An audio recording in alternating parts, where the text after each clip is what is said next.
Last Friday. A news conference with investigators just wrapping up. Now, this is the first time law enforcement have taken our questions.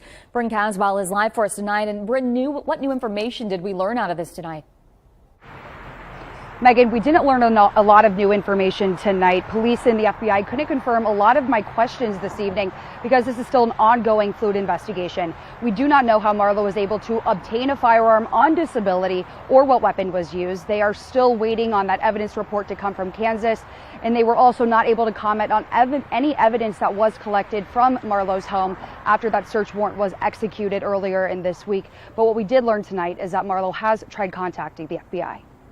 My questions for the FBI, we have sources telling us that Marlow sent letters to your agency. Is this true, and was he on your radar previously? We are aware that that was documented in some paperwork.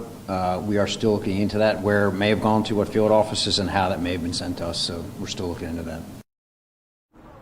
Now, Bryn, the impacted families, of course, still processing this tragedy. We know 2 of the 4 victims, Kayla and Sarah Anderson's visitation is set for tomorrow. Do investigators know why these specific victims were targeted out of this? Megan, this is still part of the investigation, and I asked if any of this was premeditated or not, and police tonight could not confirm that for me. And again, they are still waiting on a lot of the evidence that was collected from Marlow's home with that search warrant that was executed. But again, tonight, police are asking if you know any information about Marlow or this incident to call 1-800-CALL-FBI. Reporting live in Butler Township, Bryn Caswell, Dayton 24/7 Now News. Bryn, thank you. And the suspect, Stephen Marlow, remains in Kansas police custody tonight. Just hours ago, he waived his extradition, paving his return back to the Miami Valley. We're also learning more details about his history. Allison Walker is live now from the Montgomery County Jail. And Allison, police have been called to his home in the past, right? Yes, well, Adam, during that press conference, police said that they were called to Marlow's home 6 to 8 times over the past 5 years. And this Vandalia court affidavit says back in 2019, Marlow entered a Vandalia residence and pointed a firearm at an individual who I'm told was renting the house at the time.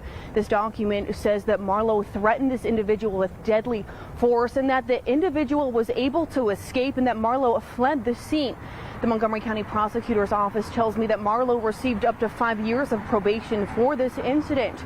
And they say that he was released back in February after spending 2 years on probation. So, Allison, what's the status of Marlow's extradition from Kansas today? Yes, well, he's scheduled to appear in court tomorrow morning to sign those release papers. And I reached out to Butler Township Police asking when they expect him to return, and they never got back. But I did speak directly with the Montgomery County Prosecutor's Office. They say, well, they don't know who will be picking him up. They say they do believe it will be the Butler Township Police Department.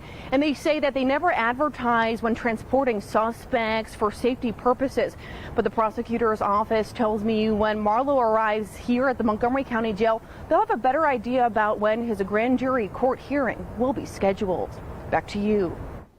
Allison, thank you. And the funeral for Sarah and Kayla Anderson will be held later this week.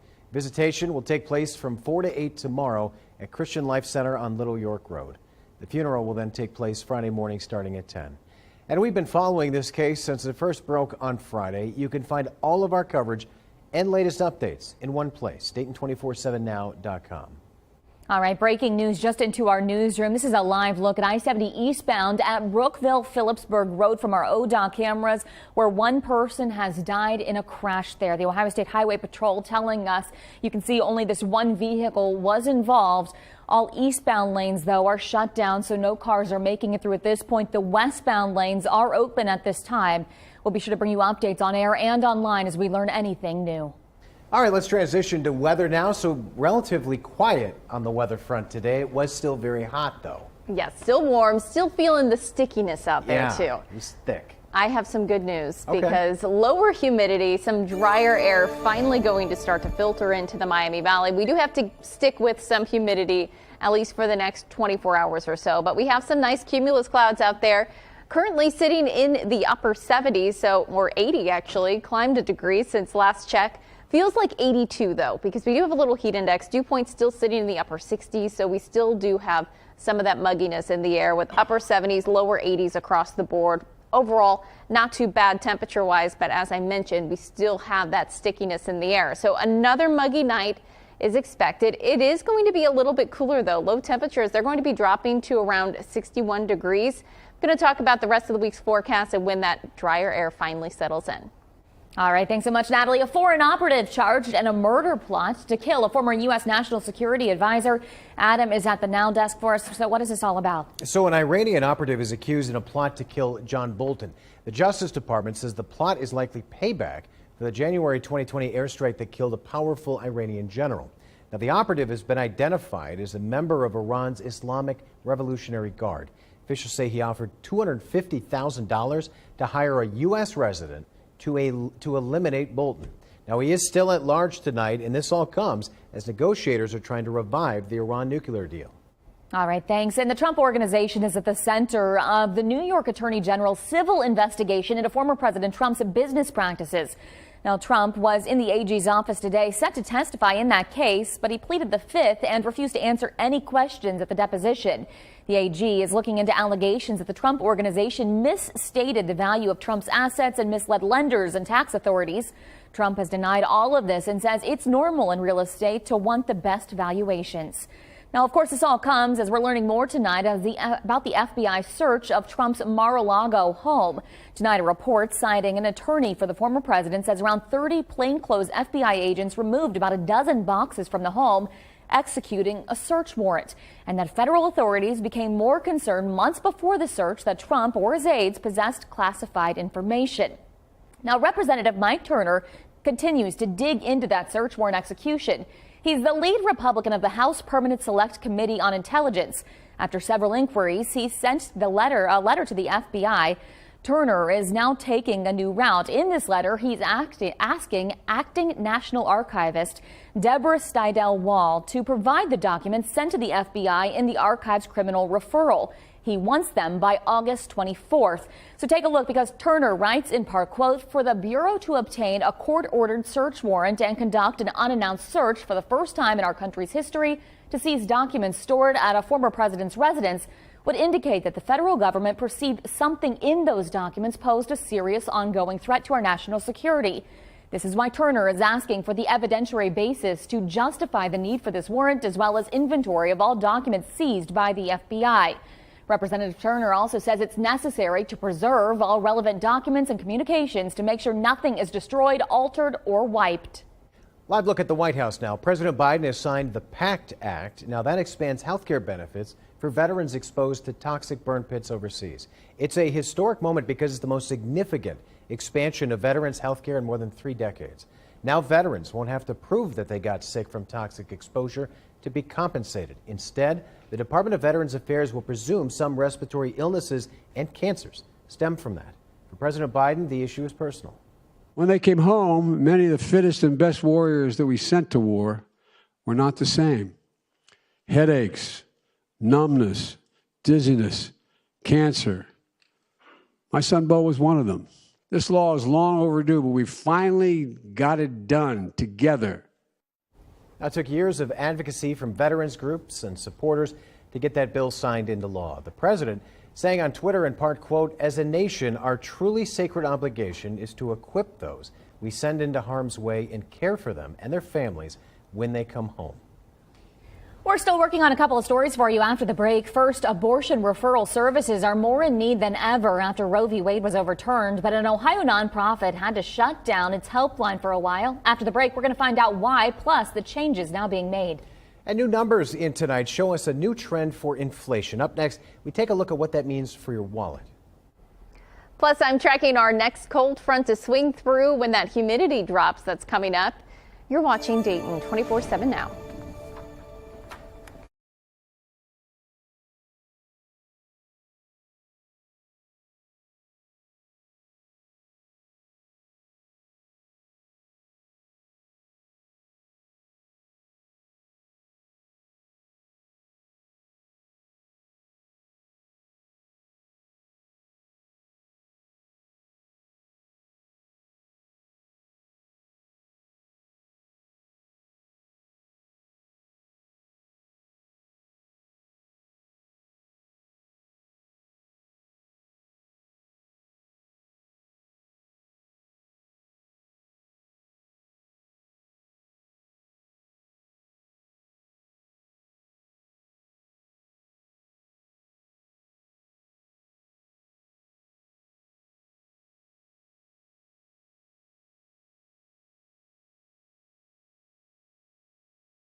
Weather Window, presented by the National Weather Desk. Turn around, don't drown. This car in El Paso was caught up in floodwaters that covered a sinkhole caused by a combination of rain and a water main break. The driver was rescued but was injured. Today is the anniversary of the costliest thunderstorm disaster in U.S. history, the 2020 Iowa derecho. From all impacts combined, damage reached $11.5 billion. Follow the National Weather Desk on your favorite social media platform.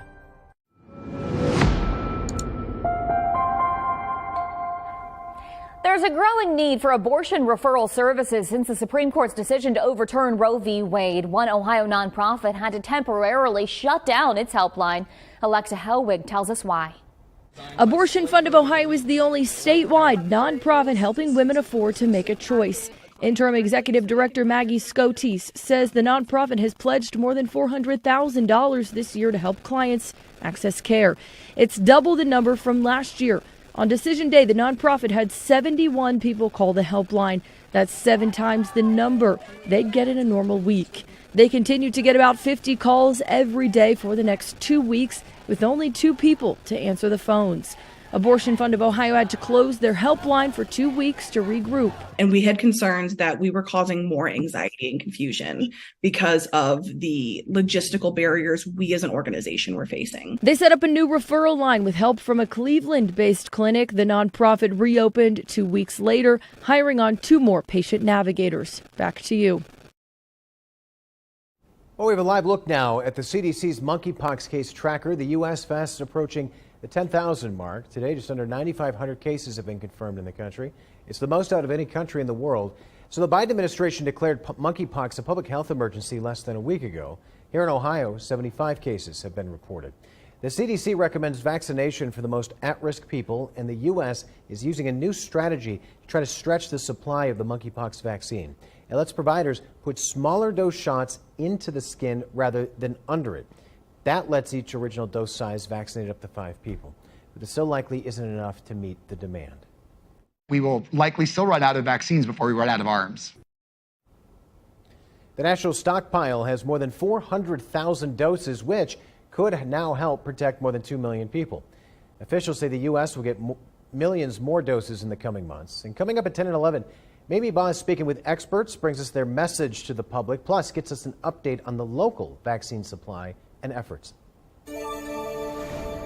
Well, a nice afternoon for us. A little bit cooler, still pretty sticky though. A cold front sits just to south of our area, so we still have some lingering cloud cover, but most of the activity as far as rainfall now well off to the south of our region. Now we will see another cold front swing its way through by tomorrow, and that's what's going to be bringing us that nice drier air that we've all been talking about, all looking forward to. So this is about 10 a.m. tomorrow, a little increase in cloud cover, very small chance for a shower through tomorrow afternoon. And then by tomorrow evening, you'll likely already start to feel that more comfortable air sliding in, high pressure taking over with that cooler air, briefly taking over for our Friday as well as into our Saturday. You could see how our muggy meter indicates that lower humidity by later this week. All right, thanks so much, Natalie. A Butler County woman is in jail tonight after a child in her care was caught on video drinking alcohol inside a convenience store. James Pilcher in Cincinnati has the latest on this bizarre story. Victoria Hampton of Hanover Township stopped at the Marathon Snack Shack just outside Oxford late last week, and the 6-year-old in her care tried to buy some alcohol. And that's when things got even stranger. Hampton wound up making the purchases Friday night.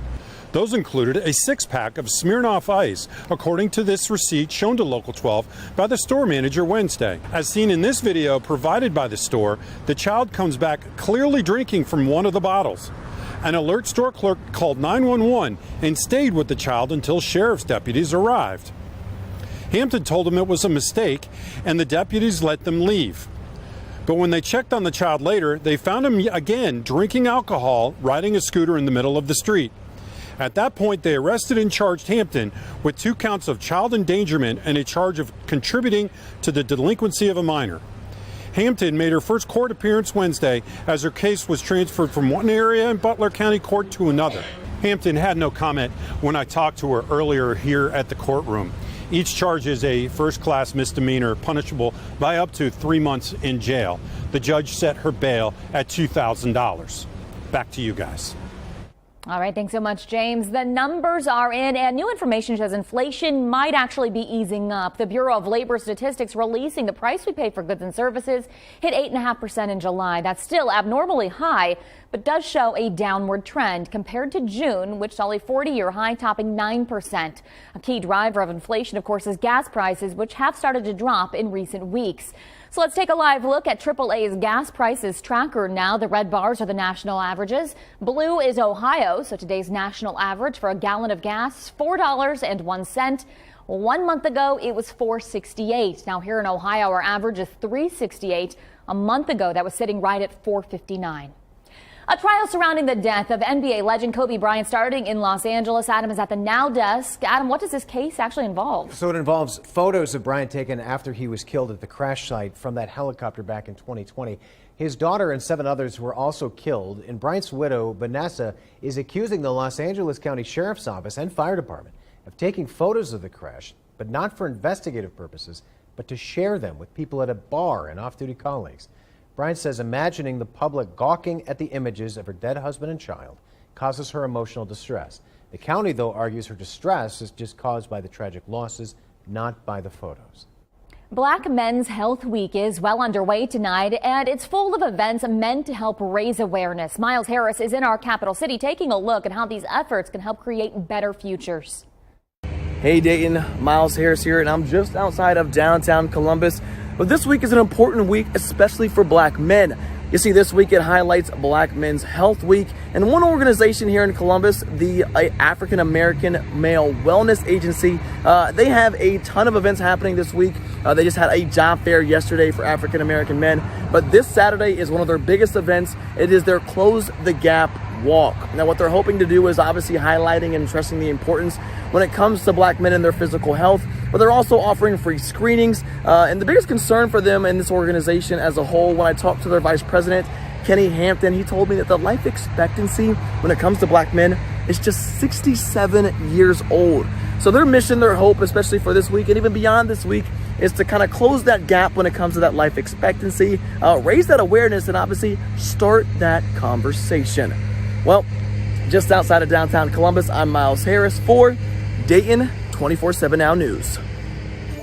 A story now from our partners at the Dayton Business Journal tonight. Clark County is set to receive some money from the 6th round of Governor DeWine's Ohio Violent Crime Reduction Grant Program. The Sheriff's Office is going to get $640,000. It's the 3rd largest grant in this round. Now, this comes amid plans to launch a 2nd round of body camera funding. The governor's office has given out nearly $29 million to 99 Ohio law enforcement agencies since that program launched in 2021. And if you'd like to read more about this, you can go to Dayton247now.com. You can find this story, others like it, under the Dayton Business Journal heading in the News tab. The newest branch of the Dayton Metro Library is now open. The Burkhardt Branch Library holding a community open house today so people can see firsthand what's new there. It features a community room with after-hours access. There are 6 study rooms and a conference room. Visitors can also enjoy a quiet reading space with a fireplace, public computers, and in-library laptop lending. This is part of a larger plan to rebuild libraries around the county. It's been in the works for about a decade, so this branch is our most recent branch, but we're also looking forward to opening a new branch, our Northmont branch, which is in Inglewood at the end of this year, and then Huber Heights, which will be the final project next year. DML's Libraries for a Smarter Future project comes from a $187 million bond issue passed by Montgomery County voters back in 2012. It allowed the library system to update or renovate all of its branches and be reflective of the communities it serves. All right, well, we are out on our exclusive watch patio tonight. It's a little bit darker out here because the sun is starting to set. It's a little cooler, but man, it is still hot. Yes. Still a little warm, still a little muggy too, but that relief, I've been talking about it for a while. You want to show us? Yeah, it's finally coming. We have some nice cooler weather eventually that's going to take over the Miami Valley. Here's a look at what we're expecting over these next several days. Upper 70s. So today we're around 80 degrees, tomorrow about the same, humidity similar, but Friday, Saturday of this week is when we really have that lower humidity. But these temperatures are about 5 degrees below normal for this time of the year. The better news, though, is our temperature outlook from the Climate Prediction Center indicating cooler than normal weather sticking around for a while, too. All right, thanks, Natalie. It's fair and festival season here in the Miami Valley, and it sounds like the weather is going to be great to head out this weekend and enjoy some fun. Still ahead, 3 different options of what you could do with the family. You're watching Dayton 24/7 now.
Well, it is always a good time to start planning your weekend. Nathan Edwards shows us a couple of options. We're going to enjoy some food, funk, and fun with the whole family. I know school starts for many kids this upcoming week, so if you're looking for something fun to do this weekend, there's plenty of things happening, including the Bacon Fest happening at the Fraze Pavilion this Saturday. Who doesn't love bacon? I love bacon, and you know what goes well with bacon? Potatoes. And the Potato Festival is also Saturday, 12 to 8 p.m. This is going to be downtown at Courthouse Square. You can see they appeared on Good Day Dayton yesterday, very cool. And then finally, to top it all off, you got the food, then you got the entertainment. The Dayton Funk Festival is on Sunday from 1 to 9 p.m. Look at that. That looks like a ton of fun. It's going to be happening at the Levitt Pavilion. So get out with the family, enjoy some of these last good days of summer, and enjoy the Miami Valley. Got some great weather for all those events, and also some great weather for the Perseid meteor shower that is happening currently, but the peak actually is tomorrow as well as the next day, and we'll have those mostly clear skies. So if you wanted to take a look up to the north, pre-dawn hours, next couple of nights, not tonight, but next couple of nights will be in the mid-50s, so you may even need a light sweater if you're going to head out to see the meteor shower. The moon is going to be on the fuller side, so may not be as visible as previous years, but still something you'll certainly want to check out. Here's a look at these next 7 days with those temperatures, 80s and 70s across the area. That lower humidity really starts to take over by our Friday as well as for our Saturday. Both of those days just looking picture perfect for us. So hopefully you can get outside, enjoy some of that nice weather right before school starts for many kids. Boy, it's coming quick. It's coming quick next week for us. And yep. Got the locker today. So, all right, Natalie, thanks, and thank you for joining us. Remember, you can always connect with us on social media. We are headed over to Fox 45 next. We hope you join us there. Good night.